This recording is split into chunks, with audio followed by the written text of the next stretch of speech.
ಭಾರತೀಯ ಜನತಾ ಪಾರ್ಟಿಯಲ್ಲಿ ಒಂದು ಸಿಸ್ಟಮ್ ಇದೆ, ವ್ಯವಸ್ಥೆ ಇದೆ. ಆ ವ್ಯವಸ್ಥೆ ಪ್ರಕಾರ ಸದಸ್ಯರುಗಳು ಭಾರತೀಯ ಜನತಾ ಪಾರ್ಟಿ ಒಂದು ದೊಡ್ಡ ರಾಷ್ಟ್ರ ಮಟ್ಟದ ಪಾರ್ಟಿ, ಕಾರ್ಯಕರ್ತರ ಆಧಾರಿತ ಪಾರ್ಟಿ. ಈಗಾಗಲೇ ಎಲ್ಲ ಮಂಡಲಗಳಲ್ಲಿ ಭಾರತೀಯ ಜನತಾ ಪಾರ್ಟಿಯ ಸದಸ್ಯತ್ವ ಅಭಿಯಾನ ಆಗಿದೆ. ಮೊದಲನೇದು. ನಂಬರ್ 2 ಸಕ್ರಿಯ ಸದಸ್ಯರಾಗಿದ್ದಾರೆ. ನಂಬರ್ 3 ಭೂ ಸಮಿತಿಗಳಾಗಿದೆ. ಉದಾಹರಣೆ ಮಂಡಳಿಗೆ 245 ಬೋದು, 245 242 ಮಾಡಿದ್ವಿ. ಭಾರತೀಯ ಜನತಾ ಪಾರ್ಟಿ ಏನು ಸಂವಿಧಾನ ಇದೆ ಅದರ ಪ್ರಕಾರ ನಮ್ಮ 3 ಜಿಲ್ಲೆಗಳು ಇನ್ಚಾರ್ಜ್ ಇದ್ದಾರೆ. ರಾಜ್ಯದಿಂದ ಚುನಾವಣಾ ಅಂದರೆ ಪಕ್ಷದ ಆಂತರಿಕ ಚುನಾವಣೆ, ಸ್ಟೇಟ್ ಬೇರೆ ಇರ್ತಾರೆ, 3 ಜಿಲ್ಲೆ ಇರ್ತಾರೆ. ದಾವಣಗೆರೆ ಜಿಲ್ಲೆಗೆ ಒಬ್ಬರು ಇದ್ದಾರೆ, ಮಂಡಲಕ್ಕೆ ಇನ್ಚಾರ್ಜ್ ಇದ್ದಾರೆ.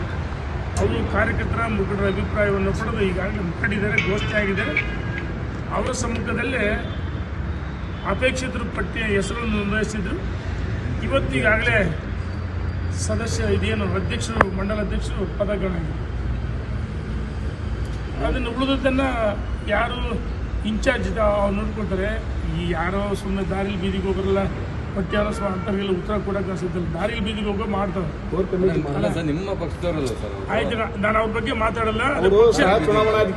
ಆಯ್ತಣ್ಣ, ಕಾದ್ ನೋಡು. 2 ಸಲ ಏನಾಗುತ್ತೆ ಅದು ಕಾದ್ ನೋಡು. 2 ಸಲ ಏನಾಗಬೇಕು ಅದಾಗುತ್ತೆ, ಕಾದ್ ನೋಡಿ.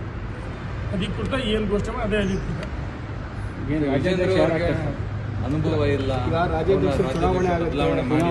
ಚುನಾವಣೆ ಮುಖಾಂತರ ರಾಜ್ಯಾಧ್ಯಕ್ಷ ಆಯ್ಕೆ ಆಗುತ್ತೆ, ಚರ್ಚೆ ಆಗ್ತದೆ. ಜೋಶಿ ಅವರು ಹೇಳಿದರು, ನಿಮ್ಮ ಯತ್ನಾಳ್ ಅವರು ಹೇಳಿದರು, ಜಾರಕಿಹೊಳಿ ಅವರು 3 ಮತ್ತೊಂದು. ಅವ್ರು ಎಷ್ಟು ಜನ ಇದ್ದಾರೆ? 3 ಮತ್ತೊಂದು ಕೆಲ್ಸಕ್ಕೆ ಬರ್ತಾರೆ. ಕೆಲ್ಸಕ್ಕೆ ಬರ್ತಾರೆ 3 ಮತ್ತೊಂದು. ಬಂಡಾಯ ಭಿನ್ನಮತೀಯರು, ಕಾಂಗ್ರೆಸ್ ಏಜೆಂಟ್ರು ಇವತ್ತು ಕಾಂಗ್ರೆಸ್ನಲ್ಲಿ ಸಂಘರ್ಷ ಆಗ್ತದೆ, ಬಡದಾಡ್ತಾ ಇದ್ದಾರೆ. ಭ್ರಷ್ಟಾಚಾರ ಆಗಿದೆ, ನವಜಾತ ಶಿಶುಗಳು ಮಾರಣ ಹೋಮ ಆಗಿದೆ, ಗರ್ಭಿಣಿಯರ ಸಾವಾಗಿದೆ.